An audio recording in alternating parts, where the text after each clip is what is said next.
नमस्कार, उत्तराखंड समाचार में आपका स्वागत है। मैं कंचन नेगी। सबसे पहले मुख्य समाचार। देश भर में आज से बाल विवाह मुक्त भारत राष्ट्रीय अभियान की शुरुआत। 130 जिलों पर रहेगा फोकस। जागरूकता के लिए बाल विवाह मुक्त भारत पोर्टल लॉन्च।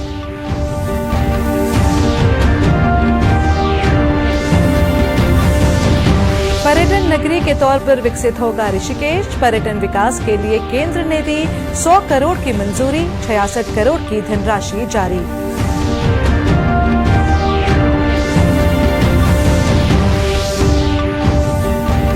खेल मंत्री रेखा आर्य ने कहा, प्रदेश में राष्ट्रीय खेलों की तैयारियां जोरों पर।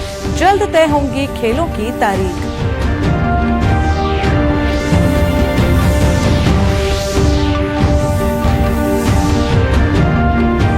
कैबिनेट मंत्री डॉक्टर धन सिंह रावत बोले, महिलाओं और किसानों को सहकारिता से जोड़ेंगे। ग्रामीणों को आत्मनिर्भर बनाने पर दिया जोर। हर व्यक्ति को मिलेगा सहकारी बैंकों का लाभ। और शहरी विकास मंत्री प्रेमचंद अग्रवाल ने कहा, देहरादून शहर को यातायात जाम से मिलेगी निजात। मई 25 तक शिफ्ट हो जाएगा आड़त बाजार। पार्किंग समेत होंगी अत्याधुनिक सुविधाएं। अब समाचार विस्तार से। केंद्र सरकार ने आज नई दिल्ली में बाल विवाह मुक्त भारत राष्ट्रीय अभियान की शुरुआत की। इस अभियान का मुख्य उद्देश्य देश को बाल विवाह मुक्त राष्ट्र बनाना है। केंद्रीय महिला और बाल विकास मंत्री अन्नपूर्णा देवी ने अभियान की शुरुआत करते हुए कहा कि सरकार ने 130 जिलों की पहचान की है, जहां इस अभियान को मुख्य तौर पर चलाया जाएगा। उन्होंने कहा कि बाल विवाह न केवल एक अपराध है, बल्कि मानवाधिकारों का उल्लंघन भी है। केंद्रीय मंत्री ने कहा कि बाल विवाह मुक्त भारत अभियान केवल 10 और 15 दिन का आयोजन नहीं है, बल्कि ये एक निरंतर प्रयास है। कार्यक्रम के दौरान केंद्रीय मंत्री ने बाल विवाह मुक्त भारत पोर्टल का भी अनावरण किया। इस ऑनलाइन प्लेटफॉर्म को जागरूकता बढ़ाने, बाल विवाह को रोकने और बाल विवाह की घटनाओं को दर्ज कराने के अभियान के लिए विकसित किया गया है। एक साल में लगभग 2 लाख से ज्यादा बाल विवाहों को रोका भी गया है। इसके साथ साथ संयुक्त राष्ट्र की हालिया रिपोर्ट में भी कहा गया है कि वैश्विक स्तर पर बाल विवाह दरों में सबसे महत्वपूर्ण गिरावट दक्षिण एशियाई देशों में देखी गई है, जिसमें भारत का महत्वपूर्ण योगदान भी है। सामाजिक संगठन, सिविल सोसाइटी द्वारा भी बाल विवाह रोकने की दिशा में सराहनीय कार्य किए जा रहे हैं। 24-25 के वित्तीय वर्ष में अगर हम देखें तो जिस तरह से एक ऐतिहासिक निर्णय जेंडर बजट को बढ़ावा देकर माननीय प्रधानमंत्री जी के नेतृत्व में हुआ है, तो इससे तेज गति के साथ आज हम देखें तो महिलाओं के वित्तीय समर्थन और योजनाओं को बढ़ावा देने के लिए जो सरकार की प्रतिबद्धता है, इसके माध्यम से बहुत ही तेजी के साथ महिला सशक्तिकरण की दिशा में आज हमारी महिलाएं, हमारी बेटियां विभिन्न क्षेत्रों में अपना परचम भी लहरा रही हैं। केंद्रीय वित्त मंत्रालय ने तीर्थ नगरी ऋषिकेश में पर्यटन विभाग के अधीन विभिन्न परियोजनाओं के लिए 100 करोड़ रुपए मंजूर किए हैं। इसके पहले किस्त के रूप में 66 करोड़ रुपए जारी किए गए हैं, जबकि दूसरी किस्त के 34 करोड़ रुपए पहले चरण की सहायता 75% तक खर्च करने पर जारी की जाएगी। वहीं मुख्यमंत्री पुष्कर सिंह धामी ने केंद्र सरकार की ओर से उत्तराखंड को special assistance to state for capital investment 2024-25 योजना के तहत 66 करोड़ रुपए का विशेष लोन जारी करने पर प्रधानमंत्री नरेंद्र मोदी और वित्त मंत्री निर्मला सीतारमण का आभार व्यक्त किया है। मुख्यमंत्री ने कहा है कि इस वित्तीय सहायता से सरकार ऋषिकेश को पर्यटन नगरी के रूप में विकसित करेगी। गौरतलब है कि मुख्यमंत्री लंबे समय से इस विशेष वित्तीय सहायता के लिए प्रयासरत थे। उनके इस बारे में केंद्रीय वित्त मंत्री निर्मला सीतारमण से बात भी हो चुकी थी। उत्तराखंड में होने वाले राष्ट्रीय खेलों की तारीखों को लेकर जारी असमंजस की स्थिति जल्द दूर होगी। इस संबंध में खेल मंत्री रेखा आर्य ने उत्तराखंड ओलंपिक एसोसिएशन के पदाधिकारियों के साथ बैठक की। खेल मंत्री ने कहा कि इस संदर्भ में विभिन्न पहलुओं पर विचार विमर्श के बाद मुख्यमंत्री पुष्कर सिंह धामी के साथ चर्चा का निर्णय लिया गया है। उन्होंने कहा कि मुख्यमंत्री की बैठक के बाद स्थिति स्पष्ट की जाएगी। खेल मंत्री ने कहा कि राष्ट्रीय खेलों को लेकर तैयारी पूरी है। पर उत्तराखंड ओलंपिक एसोसिएशन की ओर से कहा गया है कि केवल एकमात्र कंसर्न है, निर्णय जो है वो सरकार ने करना है। तो निर्णय उस बैठक में ये हुआ कि माननीय मुख्यमंत्री जी के समक्ष ये स्थितियां परिस्थितियां रखी जाएंगी और वे उसमें जिस प्रकार का मार्गदर्शन देंगे वही जो है उत्तराखंड ओलंपिक एसोसिएशन जो है वो भारतीय ओलंपिक एसोसिएशन को अवगत भी कराएंगे और उसी के बाद में जो है सारी स्थितियां जो है वो स्पष्ट होंगी।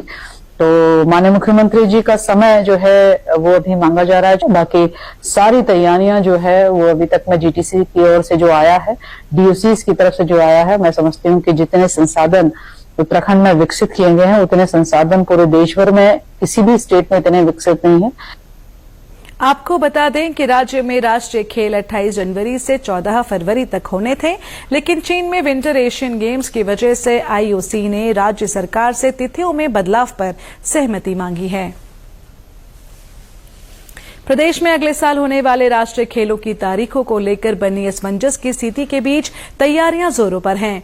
टिहरी जिले में भी राष्ट्रीय खेलों की 4 स्पर्धाएं कराई जाएंगी। खेल विभाग के प्रमुख सचिव अमित कुमार सिन्हा ने बताया कि विश्व प्रसिद्ध टिहरी झील में कैनोइंग और कयाकिंग की प्रतियोगिता होंगी।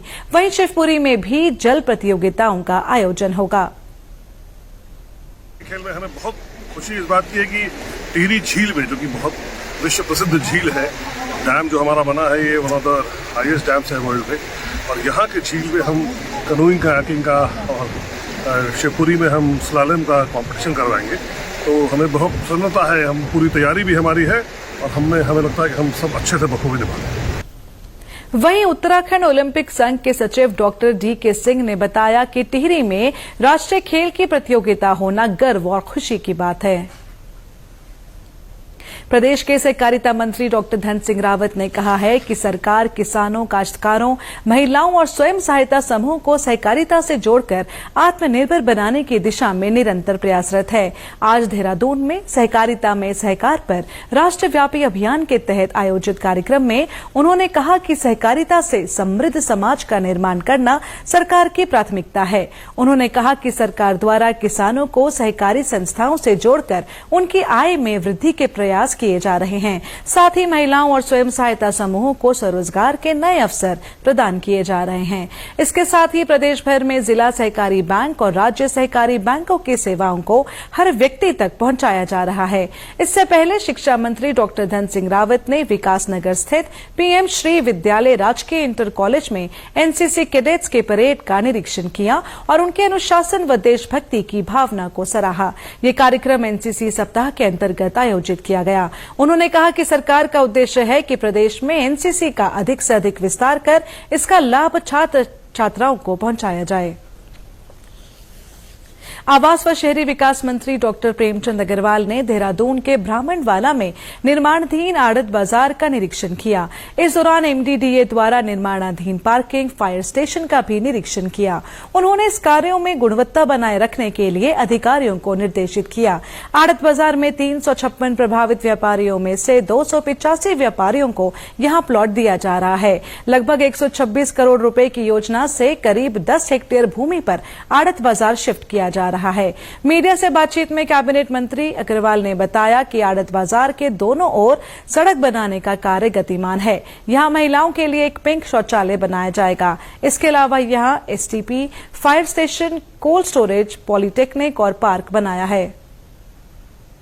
356 हमारे प्रभावित व्यापारी हैं जिनको हम लोग शिफ्ट करने की स्थिति में हैं, जिसमें लगभग 200 लोगों ने कंसेंट दी है कि उनको प्लॉट दिया जाए। जिस वैल्यू का वहाँ पे उनकी दुकान है उस वैल्यू के हिसाब से यहाँ पे उनको प्लॉट हम दे रहे हैं। और ये 126 करोड़ रुपए की योजना से लगभग 10 हेक्टेयर में यहाँ हम लोग, आप देखिए मेरे पीछे एक पार्किंग बन रही है जिसमें 570 गाड़ियों की पार्किंग हो सकेगी।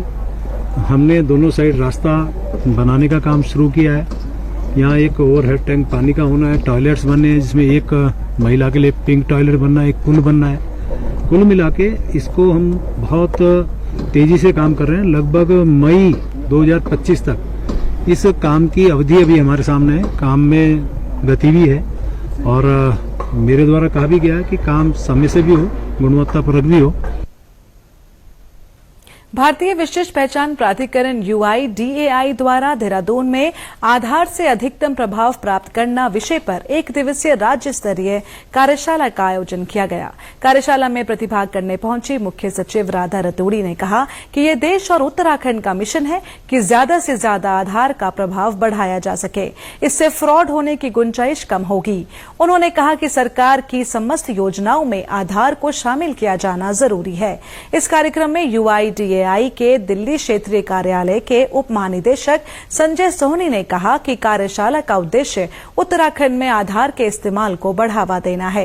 केंद्र और राज्य सरकार की योजनाओं में आधार ऑथेंटिफिकेशन के जरिए अपात्र लोगों को हटाकर पात्र व्यक्तियों को समुचित लाभ दिया गया है। इस तरह अभी तक देश भर में 3 लाख करोड़ रुपए से ज्यादा की बचत की जा चुकी है। UIDAI के जरिए बुजुर्गों को घर बैठे जीवन प्रमाण पत्र जमा करने की सुविधा मिली है। आपने भी देखा होगा कि जीवन प्रमाण पत्र बहुत जोर शोर से UIDAI हमारे हेडक्वार्टर द्वारा जो डिजिटल लाइफ सर्टिफिकेट जारी किए गए उसमें UIDAI की महत्वपूर्ण भूमिका रही है, जिसके आधार पर आप घर पे बैठे बैठे या तो असिस्टेड मोड में भी कर सकते हैं और सेल्फ मोड में भी आप अपना जीवन प्रमाण पत्र दे सकते हैं। इसके लिए आपको घर से बाहर जाने की जरूरत भी नहीं है। आपने कभी पढ़ा भी होगा कि 1 करोड़ से ज्यादा बेनिफिशरीज का लाभ उठा चुके हैं और उसमें 30% से ज्यादा लोगों ने फेस ऑथेंटिकेट यूज किया है। तो जो फेस ऑथेंटिकेशन है इसका प्रयोग अधिकाधिक रूप से करें, जिससे बुजुर्गों को, जो ओल्ड एज सिटीजन हैं जिनके जो अपना ऑथेंटिकेशन OTP बेस से नहीं कर पाते, जिनके फिंगरप्रिंट मैच नहीं करते, उनको प्रॉब्लम आती है, आइरिस की प्रॉब्लम आती है। फेस ऑथेंटिकेशन में ये सब चीजें नहीं होती हैं और सिर्फ फेस के द्वारा ही ऑथेंटिकेट हो जाता है। यहां रुकेंगे एक छोटे से ब्रेक के लिए, आप बने रहिए हमारे साथ।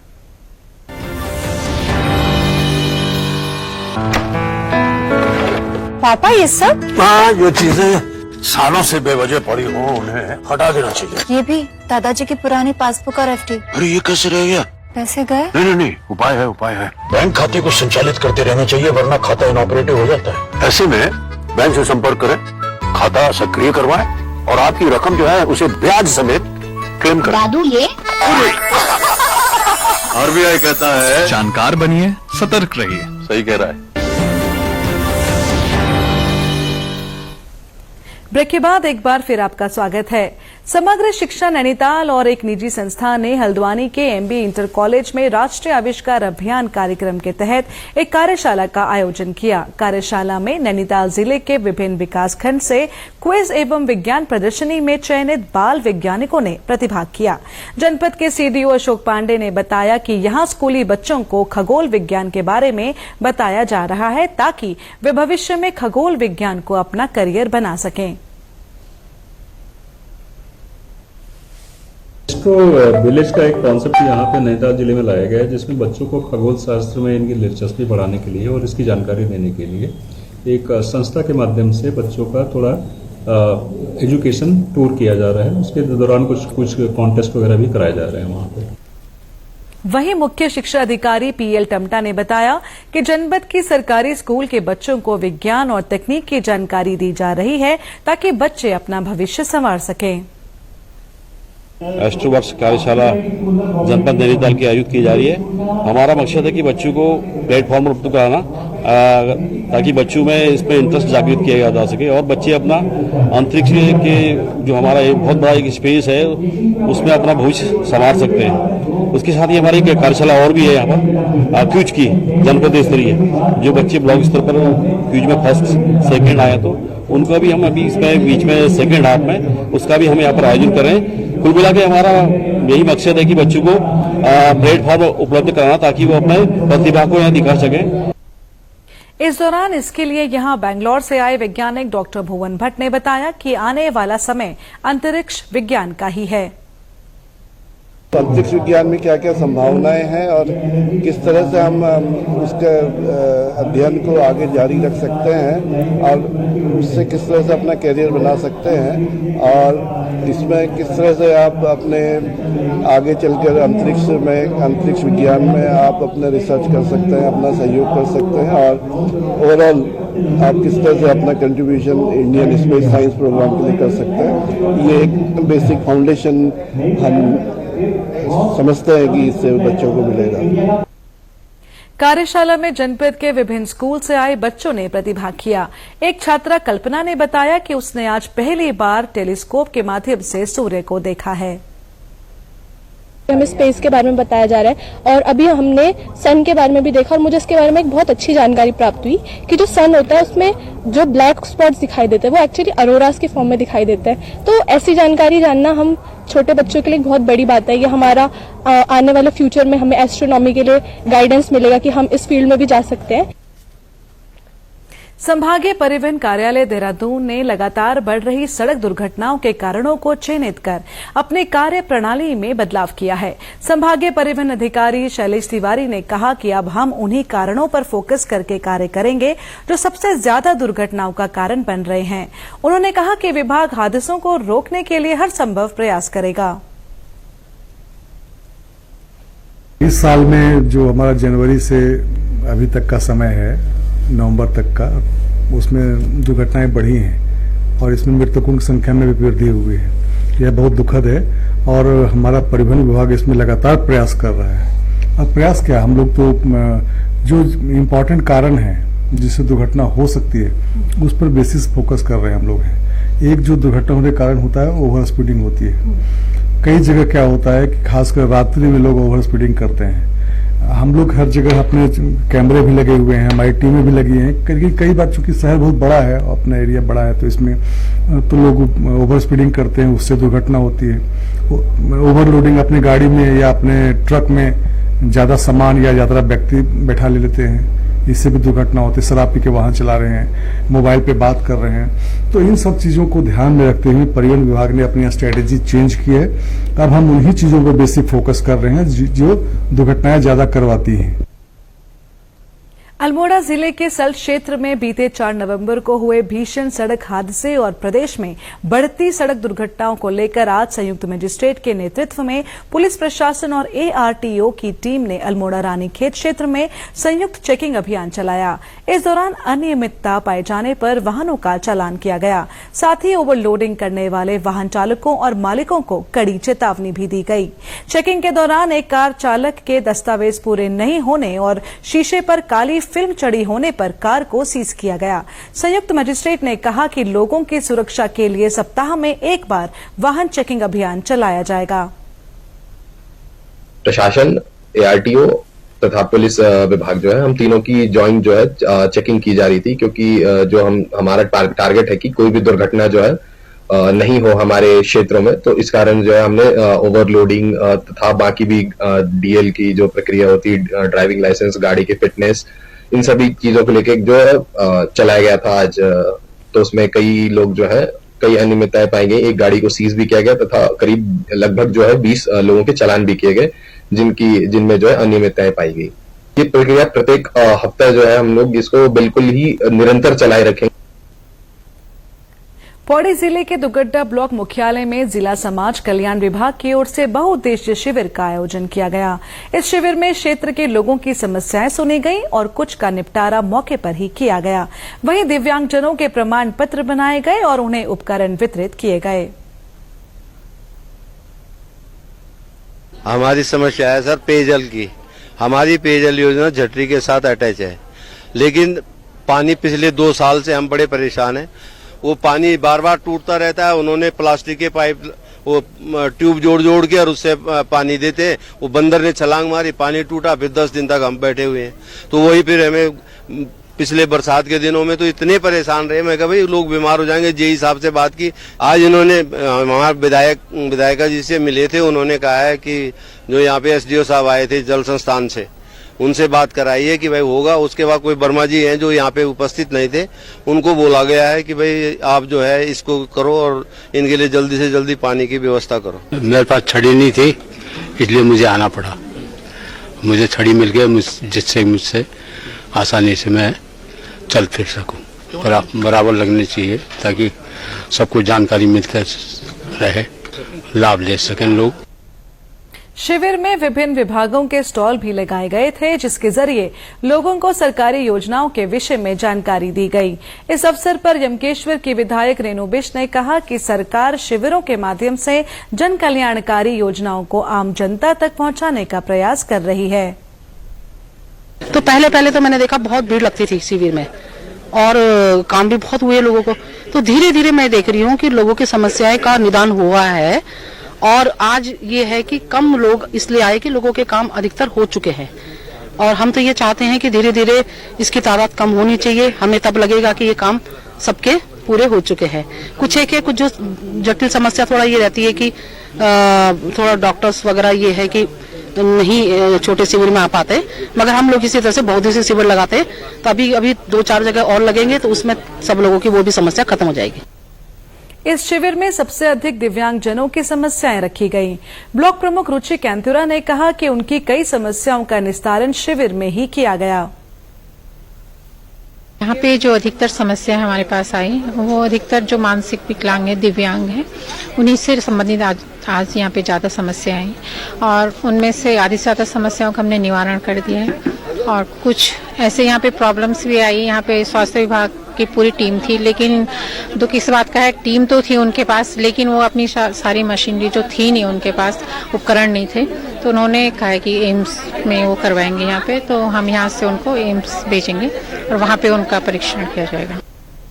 वहीं खंड विकास अधिकारी विद्यादत्त रतूड़ी ने बताया कि इस प्रकार के शिविर आम जनता के लिए बहुत लाभदायक होते हैं, क्योंकि जरूरतमंद लोग एक ही जगह पर अपनी समस्याएं रख सकते हैं। में लगभग काफी संख्या में हमारे जो विभाग थे, खासकर मेडिकल की टीम थी जिसमें हमारे विकलांगता वगैरह हमने सर्टिफिकेट बने हैं।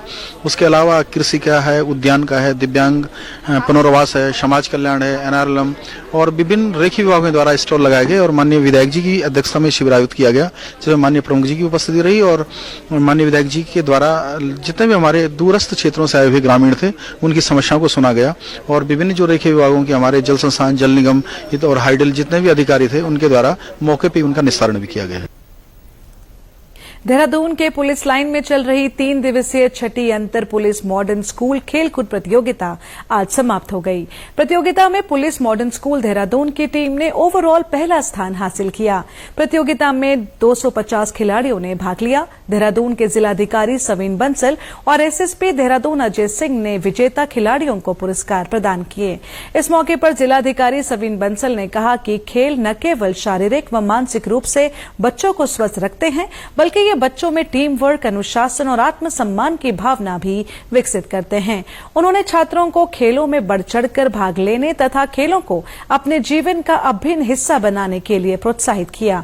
एसएसपी ने कहा कि उन्होंने छात्र छात्राओं से कहा कि वे अपनी पढ़ाई के साथ साथ खेलकूद में भी रुचि लें ताकि वे एक संतुलित जीवन जी सकें।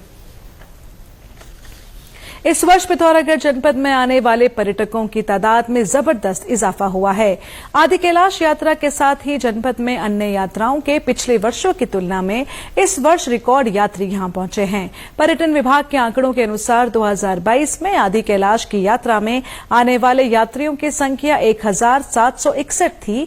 वहीं 2023 में ये संख्या बढ़कर 10,029 हुई, जबकि इस बार पिछले सभी रिकॉर्ड तोड़ते हुए 30,000 से अधिक यात्रियों ने ओम पर्वत और आदि कैलाश के दर्शन किए।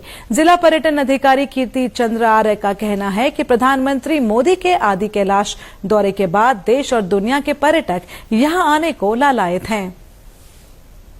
विगत 2 वर्ष की बात कर रहे हैं, जब से मोदी जी हमारे जनपद में आए थे 12 अक्टूबर 2023 को, तो जनपद में काफ़ी ज़्यादा पर्यटन बढ़ा हुआ है, जिसमें मेनली आपका जो बढ़ा है आदि कैलाश और ओम पर्वत। उसके अलावा हमारा जो मुंशियारी है, हाट कालिका मंदिर है, पाताल भुवनेश्वर है, मोस्ट मानू है, अन्य जो हमारे पर्यटक स्थल पिथौरागढ़ के हैं, सभी जगह जो है पर्यटकों का फुटफॉल काफ़ी ज़्यादा मात्रा में बढ़ा हुआ है और आने वाले समय में मुझे लगता है कि काफ़ी ज़्यादा पर्यटन और यहाँ जनपद में बढ़ने की संभावना है। वहीं जनपद के अन्य पर्यटन स्थलों पर आने वाले पर्यटकों की संख्या भी लगातार बढ़ रही है। वर्ष 2023 में पिथौरागढ़ 1,37,000 पहुंच गई। इस साल 2024 में जिले में आने वाले पर्यटकों की तादाद कल 1,88,000 रही, जिसमें 1,000 से अधिक विदेशी सैलानी भी शामिल हैं। सिने अभिनेता हेमंत पांडे ने कहा कि कुमाऊं में आध्यात्मिक पर्यटन भी बढ़ रहा है।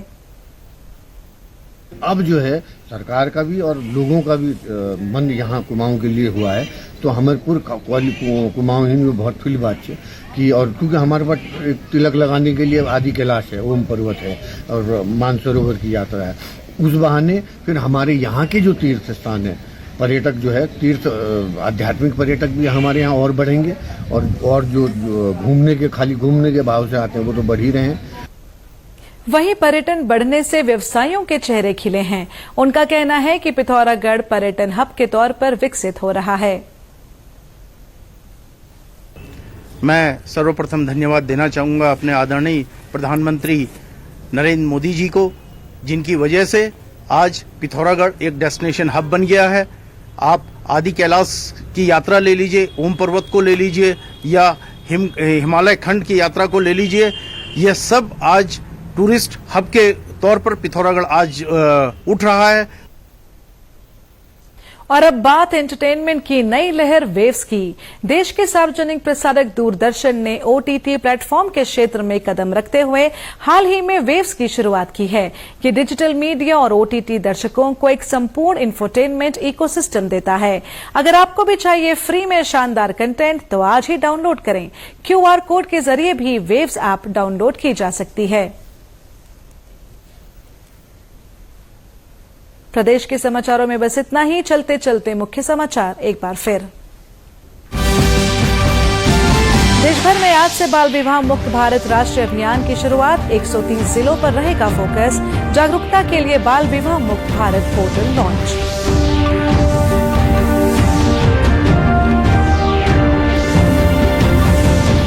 पर्यटन नगरी के तौर पर विकसित होगा ऋषिकेश। पर्यटन विकास के लिए केंद्र ने दी 100 करोड़ की मंजूरी। 66 करोड़ की धनराशि जारी।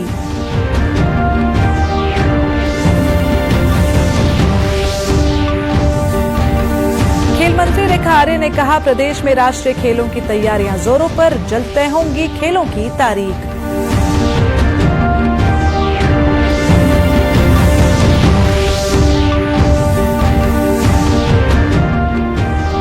कैबिनेट मंत्री डॉक्टर धन सिंह रावत बोले, महिलाओं और किसानों को सहकारिता से जोड़ेंगे। ग्रामीणों को आत्मनिर्भर बनाने पर दिया जोर। हर व्यक्ति को मिलेगा सहकारी बैंकों का लाभ। और शहरी विकास मंत्री प्रेमचंद अग्रवाल ने कहा, देहरादून शहर को यातायात जाम से मिलेगी निजात। मई 25 तक शिफ्ट हो जाएगा आड़त बाजार। पार्किंग समेत होंगी अत्याधुनिक सुविधाएं।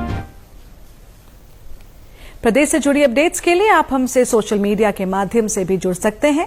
हमारा एक्स हैंडल है DD News_देहरादून। हमारा फेसबुक पेज है DD News उत्तराखंड और हमारे YouTube channel DD News Uttarakhand को आप सब्सक्राइब करें और हमारे Instagram page DD News Uttarakhand को भी फॉलो करें। प्रदेश के समाचारों में बस इतना ही। नमस्कार।